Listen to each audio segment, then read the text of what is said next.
예, 안녕하세요. 속대미대학 도준호입니다.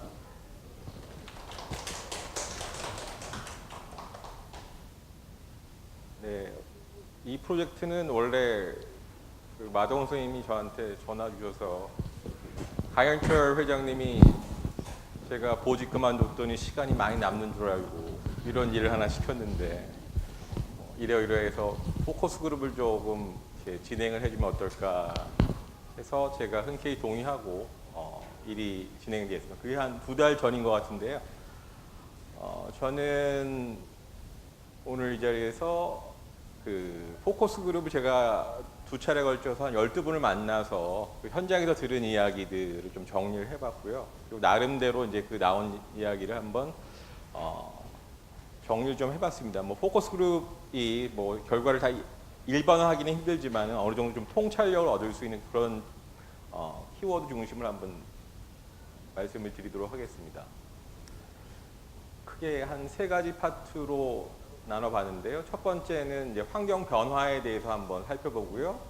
2번째, 3번째가 이제 포커스 그룹 내용입니다. 그 현장에서는 그 변화에 대해서 어떤 고민을 하고 있는지, 그리고 미디어 교육은 여기에 맞춰서 어떤 방식으로 개선이 되었으면 하는지를 한번 보도록 하겠습니다. 자, 이 그림은 이제 그 변화상을 얘기를 하는 건데요. 2개를 비교를 해보면 첫 번째 거는 이제 전통적인 그 미디어 산업입니다. 그래서 크게 보면은 2가지 아니면 나눠보면 한 5가지의 이 전체 가치 사슬 단계가 있는데 전통적인 그 방송 산업에서는 가장 큰 부가가치를 생산하던 단계가 저 배급 단계죠. 저 배급 단계에 들어가 있는 사업자를 보면 케이블, 위성, 지상파입니다. 저기는 전부 들어가는 게 라이선싱이 있죠.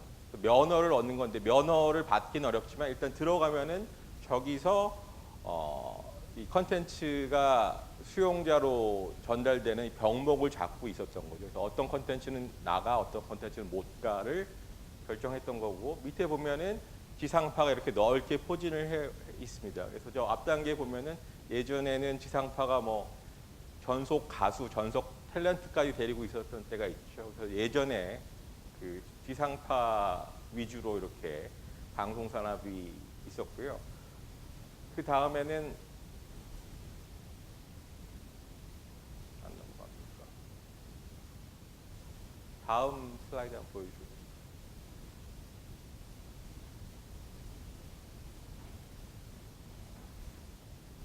제가 요 슬라이드랑 다음 슬라이드는 이제 그 스마트 미디어 융합이 진행된 후에 그 가치 사슬입니다. 결국 이 변화를 만들어낸 거는 인터넷이죠. 그러니까 인터넷 전후입니다.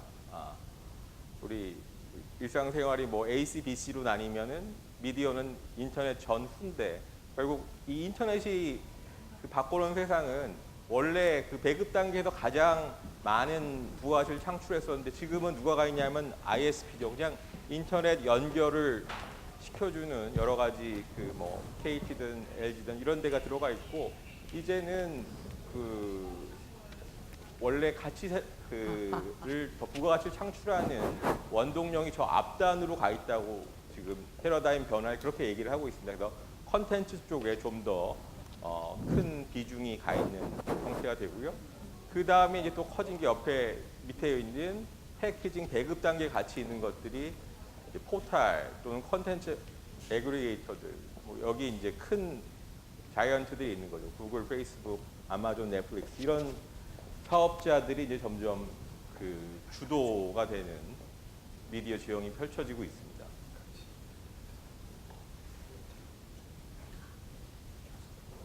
다음 슬라이드 좀 보여주세요. 넘어가네요.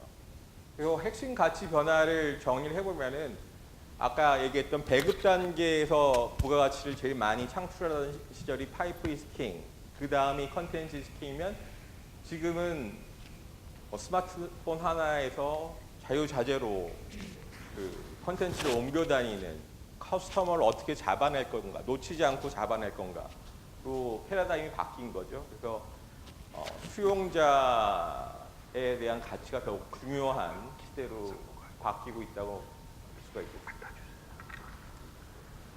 이 슬라이드는 그 CJ ENM의 2017 미디어 리포트에서 가져왔는데요. 키워드만 보면은 뭐 모바일, 페이스북, O2O, 간편 결제, 1인 미디어 뭐 이런 것들이 현재 키워드로 뽑히고 있습니다. 그리고 이것도 이제 같은 자료인데요. 요거는 이제 디지털 광고업계 종사자들이 뽑은 키워드인데요. 보면 동영상, 경험, 큐레이션, 인플루언서 이런 것들이 들어가 있습니다. 옆에 보면은 개인화, 그다음에 뭐 프로그매틱, DMP, RTB 이런 건 전부 그 개인의 데이터를 식별해서 타겟팅된 광고를 할 수 있는 그런 툴들이더라고요. 그래서 이제 개인화, 마케팅 이런 것들이 더 중요한 이런 미디어 트렌드를 보여주고 있습니다. 그리고 전체적으로 제일 또 핫한 키워드가 미디어의 중심이 이제 모바일로 확연하게 옮겨가고 있는 그런 추세가 보이는 겁니다. 자, 이게 이제 현재 어떤 미디어 지형이고요. 그 다음은 이제 제가 포커스grup을 통해서 현장에서는 이제 이런 변화에 대해서 어떤 고민을 하고 있는 걸 한번 들어봤습니다. 두 번 그 포커스grup을 했는데요. 각 6분씩 참여를 했는데 첫 번째 세션에서는 KBS 데이터 저널리즘부 기자분, MBC PD분, CJ 헬로비전의 정책팀장, SK 브로드밴드의 VOD 마케팅 하시는 매니저, 그다음 JTBC PD, 그다음 미디어 학부 재학생. 2차 세션 때는 이제 좀 더 데이터와 친숙한 네이버, 카카오, 그리고 동아일보 디지털 통합 뉴스센터, EBS, 중앙일보 데이터 분석팀, 또 학생 이렇게 해서 총 12분의 한번 이야기를 들어봤습니다.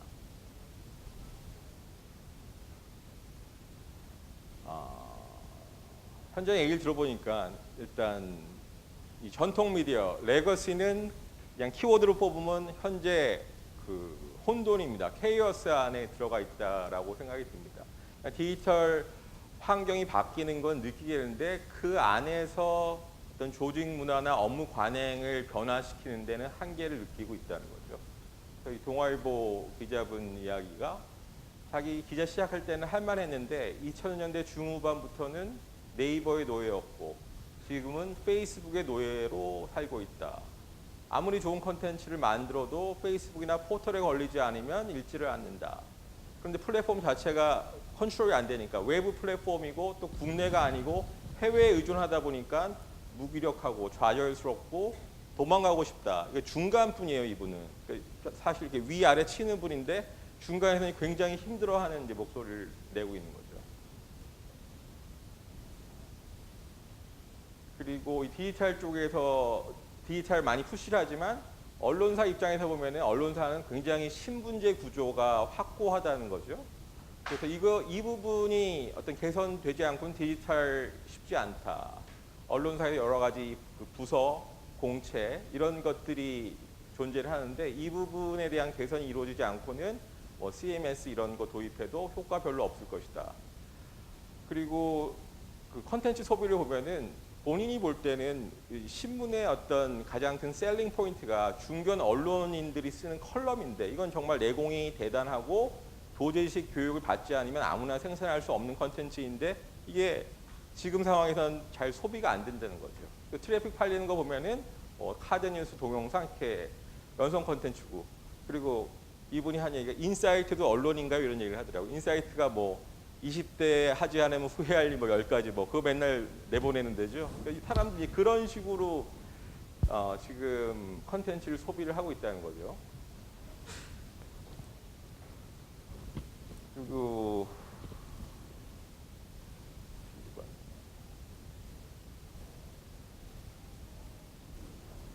이건 MBC PD분인데 MBC 지상파 같은 경우도 변화는 느끼고 있는데 체계적인 대응이 잘 안 되고 있다. 이 변화에 대해서 회사 차원에서 어떻게 도와줘야 하는지 한 번도 체계적인 진단을 해본 적이 없고 그냥 개개인이 견디거나 부서별로 임기응변식으로 대응했기 때문에 사실 그 그 어떤 체계적인 준비가 부족한 것 같다라는 거죠. 뭐 당장 프로그램 제작에 급급한 이제 그런 현실이다라는 이야기가 있었습니다. 그 다음에 이제 현장의 변화에 가장 뚜렷한 게 제작 방식이 변화했다는 거죠. 그러니까 예전에 PD는 내가 얼마나 시청자들한테 재미를 줄 것인가 아니면 의미 있는 프로그램을 만들 것인가였는데 이제는 유통에 대해서 유통과 분리해서 생각하기가 어렵다는 거죠. 유통과 소비에 대한 고민을 할 수밖에 없게 됐다. 그리고 플레이어들이 많아지면서 다들 예산이 부족하기 때문에 예산과의 싸움, 그래서 예산을 어떻게 만들어야 되는지까지도 PD들이 고민하는 몫이 됐다라는 거죠. 그래서 제작 단계부터 PPL을 어떻게 잘 녹여낼지 이런 것들이 사실 어떤 PD의 자질과 연결될 그런 시점까지 왔다는 거죠. JTBC PD분인데 이분은 그 TV 프로그램을 만들다가 최근에 이제 페이스북 그 플랫폼 기반으로 된 프로그램을 하고 있는데 이제 그러다 보니까 굉장히 적은 예산으로 콘텐츠를 하게 되는데 이 플랫폼 자체가 온라인이다 보니까 제작 단계부터 유통 채널 또 광고를 얼마나 입혀야 되는 건지 그리고 광고주가 요구하는 뷰수를 PD가 계산을 해야 된다는 거죠. 그래서 내가 PD인가 아니면 광고국 직원인가 이제 이런 좀 자괴감이 드는 그런 질문을 하게 된다고 말씀을 하셨습니다.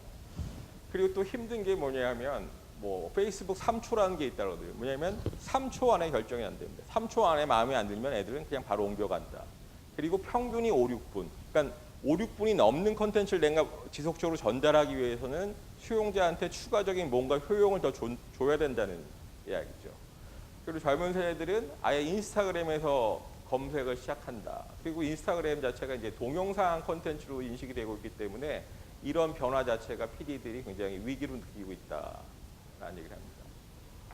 요거 얘기는 이제 플랫폼에 대한 의존도인데 이건 중앙일보 K 과장 이분은 이제 중앙일보에서 데이터를 정리하고 분석하시는 분인데 요 인터뷰할 때 카카오가 어떤 실험을 했나 보더라고요. 그래서 카카오에 갑자기 중앙일보 기사 뷰가 떨어졌다 그러더라고요. 그래서 이렇게 플랫폼들이 어떤 실험을 할 때마다 트래픽이 이제 출렁출렁거린다. 그래서 사실 목표는 외부 플랫폼에 휘둘리지 않는 게 궁극적인 목표다.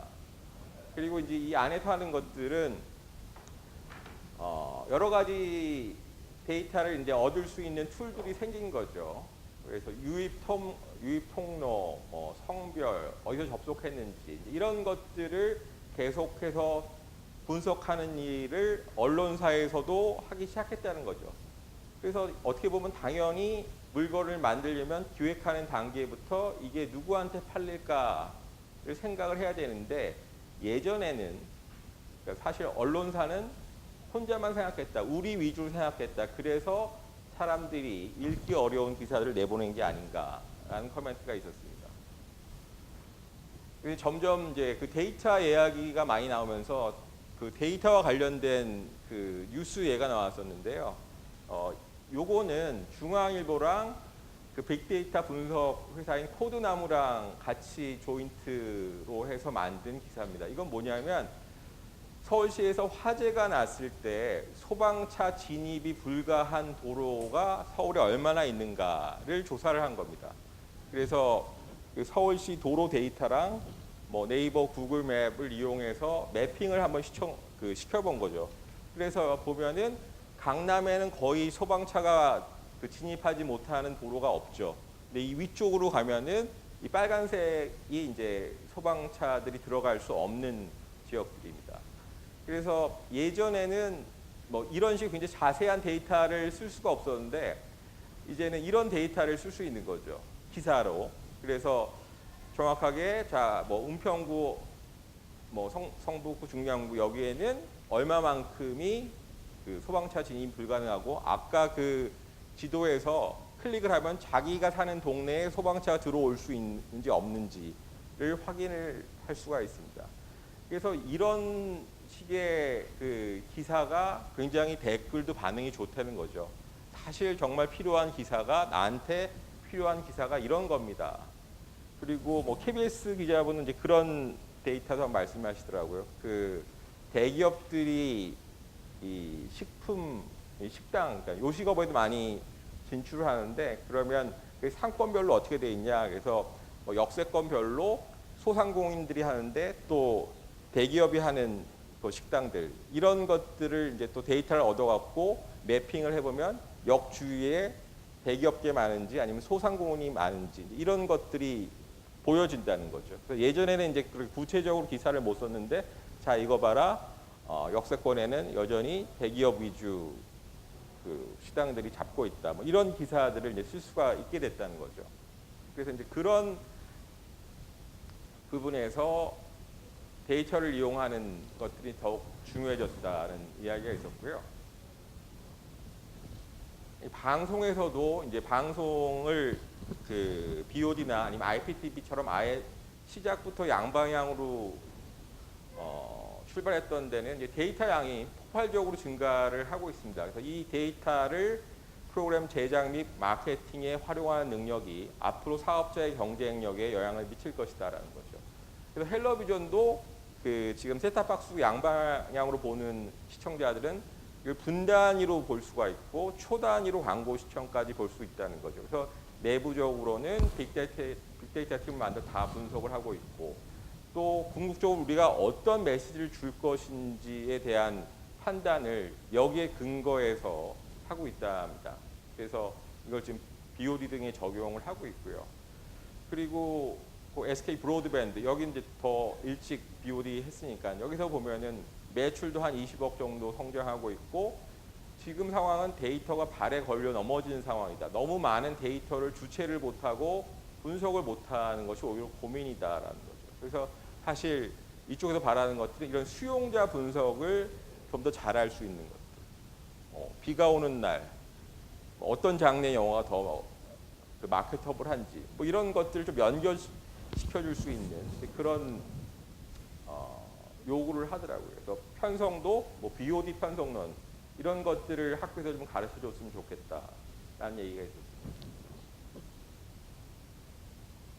그리고 방송 의미의 변화를 한번 살펴봤는데 일단 학생들한테는 일단 방송이라는 용어 자체가 굉장히 올드하게 다가온다는 이야기가 있었습니다.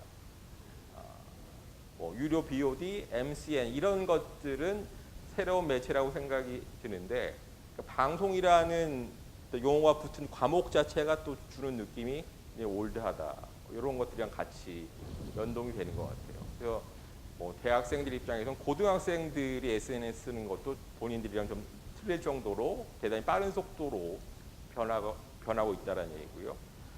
그리고 이 현업에서는 볼 때 현업에서도 방송이라는 용어보다는 채널, 컨텐츠 이런 용어를 더 많이 사용하고 있다. 하지만 여전히 어떤 공적인 부분, 이게 이제 정책적인 부분이죠. 그런 부분에서는 방송이라는 용어를 계속 쓰는 게 방송이란 용어가 가진 상징성, 이런 상징성 때문에 그 방송이란 용어를 여전히 사용을 하고 있다라는 코멘트가 있었습니다. 그리고 이런 변화에 적응하기 위해서 그 기존 미디어들이 변화를 꾀하고 있는데 대표적인 게 이제 중앙일보에서 작년에 그 이서구 사장을 카카오에서 데려오면서 그 밑으로 개발자를 다수를 이제 채용을 해서 디지털 혁신을 주도를 하고 있습니다. 그래서 작년에 한 80명에서 90명 정도 채용을 했답니다. 400명 되는 조직에서 꽤 큰 부서가 돼 있고 또 스페인의 유명한 미디어 컨설팅 회사한테 컨설팅을 받았는데 엑기스는 컨텐츠를 잘 만드는 시스템을 만들고 디지털 중심으로 하라. 그래서 이 부분을 이제 개발자를 통해 갖고 얘기를 하는데 개발의 핵심은 내부 컨텐츠 관리. 굉장히 많은 컨텐츠들이 생산이 되는데 이거를 효율적으로 관리할 수 있는 시스템. 그게 이제 디지털 CMS죠. 이 CMS를 통해서 지면 기사, 온라인 기사 이런 것들을 관리를 하고 또 거기다가 이제 사용자의 핵심 정보까지 다 얹힐 수 있는 그런 시스템 개발을 고민을 하고 있답니다. 근데 이제 기자들은 굉장히 피로를 호소를 합니다. 원래 해왔던 업무 플러스로 여기에 적응을 해야 되는 거니까. 근데 이쪽 입장은 예전에는 뭐 국어랑 수학만 했으면 되는데 이제 제2 외국어도 해야 될 시대가 됐으니까 제2 외국어도 배우세요. 회사는 이제 이렇게 얘기를 한다고 합니다. 근데 기자들은 굉장히 좀 힘들어하는 그런 상황이 왔습니다. 그리고 포털인데요. 포털의 고민은 또 약간 다른데 네이버 같은 경우는 저희는 이제 굴곡적으로 보면은 경쟁 상대가 글로벌인데 글로벌 사업자들은 아까 봤듯이 자이언트들이 굉장히 큰 투자를 하면서 혁신을 이루어가는 데 비해서 국내 상황은 좀 독특하다. 뭐 네이버 자체가 우리나라에서 포지셔닝 자체가 독특하죠. 독특하다 보니까 여러 가지 이제 그런 주도권 싸움이 계속되고 뭐 전재료 싸움 뭐 이런 것들이 너무 논의 수준이 과거에 매달려 있고 앞으로 나가지 못한 것 같다라는 거 있고요. 카카오에서는 또 이런 이야기를 했어요. 그 카카오에서는 이제 뉴스 추천 알고리즘이라는 게 루빅스라는 알고리즘을 최근 개발을 했답니다. 그래서 카카오의 얘기는 카카오에 올라오는 기사는 사람이 안 반인답니다. 루빅스에 전적으로 맡긴다는 거죠. 그래서 루빅스를 그 개발하기 위해서 고민을 했던 게 그 빈도에 플러스 실제로 소비자가 거기서 어떻게 머무는지, 그러니까 얼마나 이게 밸류가 있는지를 그 측정해낼 수 있는 나름의 알고리즘을 고민을 했다라고 합니다. 그래서 이런 고민을 하는 과정에서 새로운 미디어라는 개념에 대해서 고민들을 했는데 여기에 대해서 자문을 얻는데 정작 미디어학과 교수한테 안 왔다는 거죠. 다른 쪽에 가서 자문을 받았지. 여기 보면은 지금 핵심이 유통인데 세상은 많이 변했는데 학교는 10년 전인 것 같다. 이런 이야기를 했습니다. 그래서 이런 현장의 고민이 있는데 그러면 미디어 교육은 어떤 방향으로 개선이 되어야 될 것인가? 그래서 제가 이걸 한번 물어봤습니다. 현장에서 원하는 역량은 무엇입니까? 그 질문을 이렇게 했어요. 지금 당장 선생님 후배를 뽑는다면은 어떠한 기준으로 후배를 뽑겠습니까? 라고 얘기를 했더니 이런 이야기들이 주로 나왔어요. 제일 중요한 건 문제 해결 능력이다. 지금 우리 회사에 어떤 문제가 떨어졌을 때 그걸 어떤 식이든지 해결할 수 있는 능력을 가진 사람, 그리고 전체 미디어 업에 대한 이해, 이것들이 부족하기 때문에 채용하고서 이거를 가르치는데 1년 이상 걸리는 때가 있다.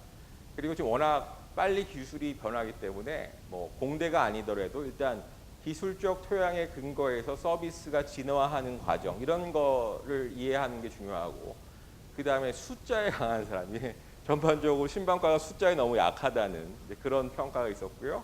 변화하는 플랫폼에 대한 이해, 그 다음에 기획서를 한 장으로 자기 아이디어를 압축해서 쓸 수 있는 능력, 협업 능력도 대단히 중요하다고 나왔고요.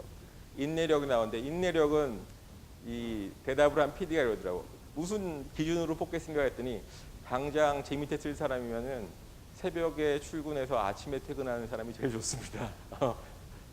그런 거죠. 지금 현장은 이제 느끼는 게 하여튼 이런 것들이 믹스가 되어 있는 것 같습니다. 그리고 미디어 전공, 현업에서 봤을 때 미디어를 전공했다라고 할 때 어떤 느낌이 있는가? 신입사원 들어왔을 때 신방과 학생이라고 해서 특별한 기대감이 없다.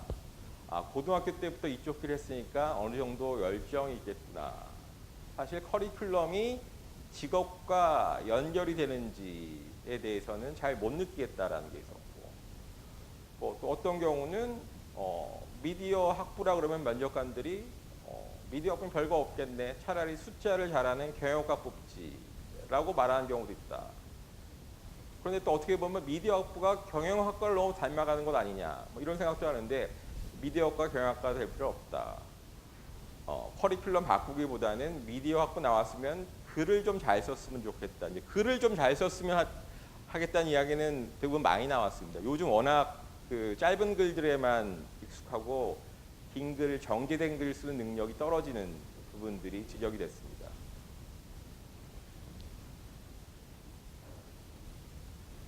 그리고 협업, 인문학적 소양의 중요성. 채용을 할 때 협업을 많이 본다. 팀워크 숙제를 주고서 팀 플레이를 어떻게 하는지를 본다.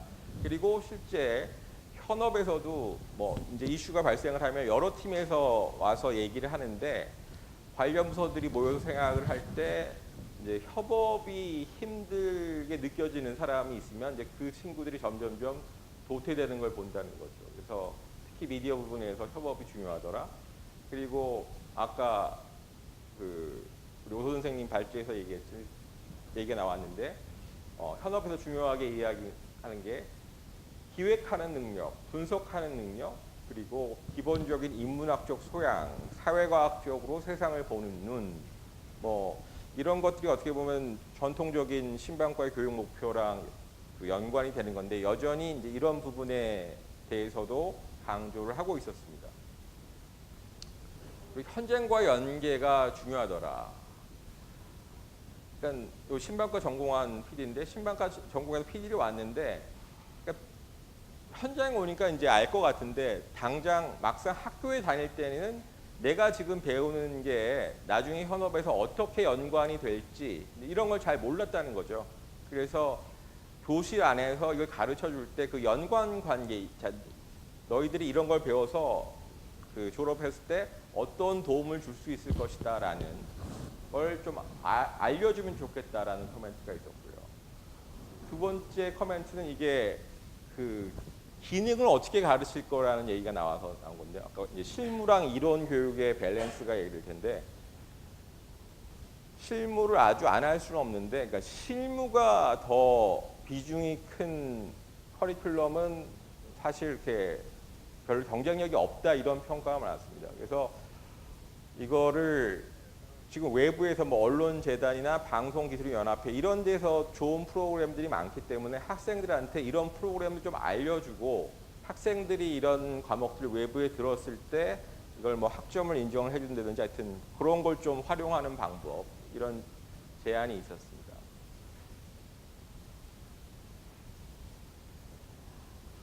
그래서 요거는 미디어 실무 교육을 어떻게 하느냐. 그러니까 즉 학생들이 정말 이제 필요한 경험을 어떻게 하게 해줄까라는 거죠. 그러니까 미디어를 기획하고 생산하고 소비하는 단계 끝까지를 아까 얘기했던 그 전체 가치 사슬을 봤을 때 이 전체를 한번 경험을 해주게 하는 실무 이제 워크샵 형식의 단기 교육 과정인데요. 이게 해커톤이라는 형식이 있더라고요. 그러니까 해커톤은 원래 소프트웨어 개발 분야의 프로그래머, 디자이너, 뭐 인터페이스 설계자 이런 사람들이 모여서 뭐 하루부터 뭐 2박 3일 일주일간까지 아주 집중적으로 들어와서 아이디어 내고 실제 개발까지 들어가는 겁니다.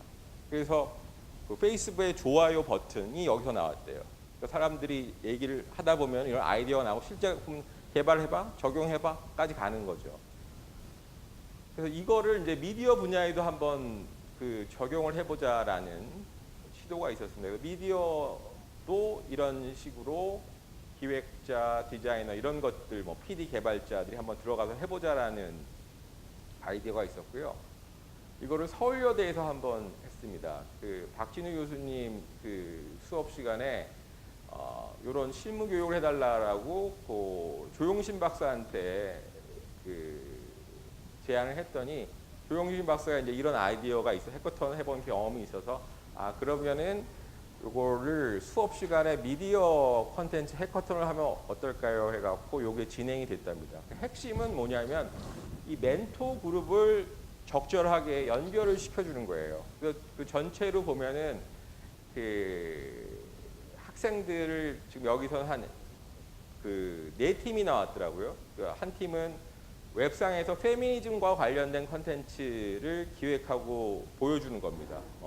강남역 사건 뭐 이런 것들이 어떻게 전달이 되고 있는지를 이제 분석하는 것들, 그리고 온라인 게임 오버워치 주제로 영상 콘텐츠 만드는 팀, 그리고 시사 키워드 제공해서 뉴스 웹사이트 만드는데 비콘 음성 기술을 활용한 앱 기획. 그러니까 이게 학생들이 갖고 온 제안서예요. 그래서 이거를 조용신 박사가 보고서 자기가 갖고 있는 멘토 풀들과 매칭을 시켜준 거죠. 그래서 이거면 누구한테가, 이거면 누구한테가 저 옆에 있는 그 멘토들을 연결을 시켜준 겁니다. 그래서 사전 미팅을 한 25일 전에 했답니다. 그래서 학생들이 가서 저희는 이러이러한 아이디어가 있는데 이걸 이제 어떻게 개발했으면 좋겠습니까? 라고 얘기를 하고 거기서 이제 서비스 기획과 관련된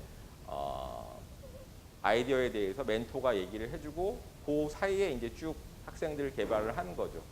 그래서 뭐 한 거의 3주 남짓하게 학생들이 이제 고민해서 만들어 오면은 그 당일날 이제 학생들이 먼저 오전에 한번 이야기를 하고 그 전체적으로 돌아가면서 멘토들이 다 평가를 해줍니다. 그다음에 개별 멘토링을 진행하고 오후에 또 개발 시간을 갖고 이제 최종적으로 피칭을 하는 이런 형태로 진행이 된다고 합니다. 근데 평가를 들어보니까 뭐 처음에는 학생들이 너무 구체성이 떨어졌는데 하여튼 이 거의 한 달 남짓 요 시간 동안에 파이널 프로덕트는 굉장히 그래도 쓸만한 것들이 나와서 자체적으로도 만족도가 높았다라고 얘기를 하고 있습니다. 뭐 이게 한 학기 커리큘럼은 아니지만은 짧은 시간에 학생들한테 어떤 그 미디어 가치 사슬의 전체를 좀 경험해 볼 수 있는 그런 교육 그런 형식이 될 수 있을 것 같습니다.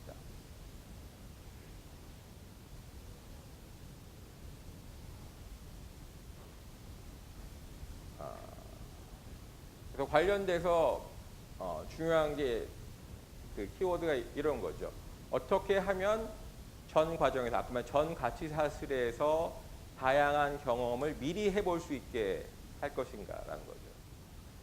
그래서 예를 들어 이렇게 드는 커멘트가 있었습니다. 학생들을 백화점 시장에 가서 이런 물건들이 있고 너희가 좋아하는 물건들을 쇼핑해봐라 라는 가이드를 하는 게 학교의 역할이다. 그래서 컨텐츠를 만들고 소비하는 길목에서 어떤 경험들을 할 수 있는지 내가 나가면 도대체 어떤 기회가 있고 이걸 하려면 어떤 경험을 내가 해야 되는지를 미리 경험을 해보게 해주는 게 실무 교육에 제일 중요할 것 같다. 근데 그런 게 중요할 것 같은데 구체적으로 개설을 어떻게 할지는 본인도 모르겠다. 하지만 그런 것들이 중요할 것 같다라는 거죠.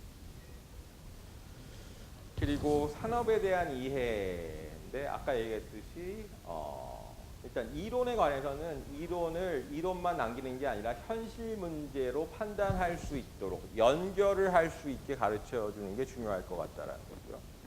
그리고 숫자에 대한 이야기 나오고 아까 얘기했듯이 미디어 산업 전반에 대한 이해도 이게 좀 부족하다. 그래서 산업 전반에 대한 흐름, 추세를 따라갈 수 있는 소양이 중요한 것 같다라는 이야기가 있었습니다. 그리고 너무 그 신방과 교육이 전통적인 직군, 뭐 기자, PD, 아나운서, 특정 보직 중심의 과목들이 많다는 생각이 들었다. 근데 미디어는 지금 대단히 많은 그 종류의 보직 직군들이 있는데 폭넓은 직무가 있는데 학생들이 잘 모른다는 거죠.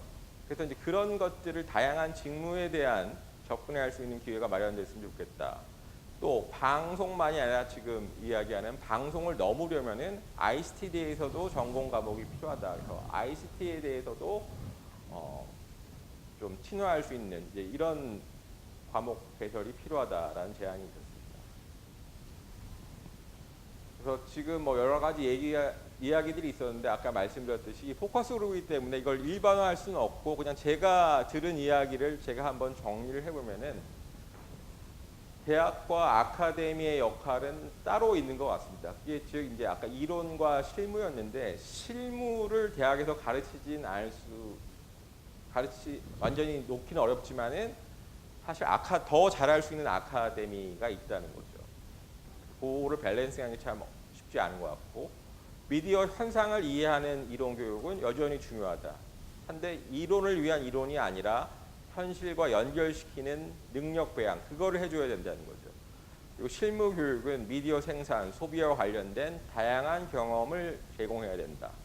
그리고 궁극적으로는 미디어와 관련된 종합적인 문제 해결 능력을 키우는데 전체 교육에 초점을 맞춰야 한다. 이런 생각이 좀 들었습니다. 전체적으로 볼 때